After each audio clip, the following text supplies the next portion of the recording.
দখল আর দূষণে হারিয়ে যাচ্ছে বরগুনার ঐতিহ্যবাহী খাগদন নদী। হুমকির মুখে পড়েছে জেলার কৃষি, যোগাযোগ ব্যবস্থা ও ব্যবসা বাণিজ্য। বরগুনা শহরকে দ্বিখণ্ডিত করে প্রমত্তা বিষখালী ও বরিশর নদীকে যুক্ত করেছে ঐতিহ্যবাহী খাগদন নদী। দখল ও বর্জ্য ফেলায় প্রাণ হারিয়েছে 18 কিলোমিটার দৈর্ঘ্যের এই নদীটি।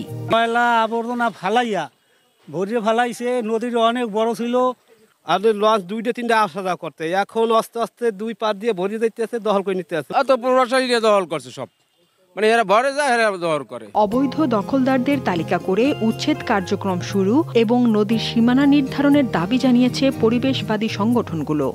প্রতি বছর এখানে ড্রেজিং এর নামে লুটপাট হয়।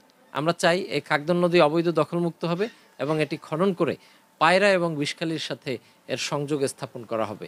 দখলদাররা সতর্ক না হলে দ্রুত উচ্ছেদ কার্যক্রম শুরু করার হুঁশিয়ারি দিয়েছেন জেলা প্রশাসক। যে অবৈধ দখল এবং যে ময়লা আবর্জনা ফেলে যে নদীর সৌন্দর্য এবং নদীর নাব্যতা নষ্ট করছে, সেটার বিরুদ্ধে আমাদের ভ্রাম্যমাণ আদালত, অর্থাৎ আমাদের যে আইনে যে কাঠামো আছে সেই কাঠামোর মধ্যে থেকে ভ্রাম্যমাণ আদালত পরিচালনা করে আমরা তাৎক্ষণিকভাবে তাদের বিরুদ্ধে ব্যবস্থা নিতে। বরগুনার সাথে অন্য জেলার নৌযোগাযোগের একমাত্র পথ এই খাগদন নদী। এটি ক্ষতিগ্রস্ত হলে হুমকিতে পড়বে পরিবেশ, প্রকৃতি ও ব্যবসা বাণিজ্য।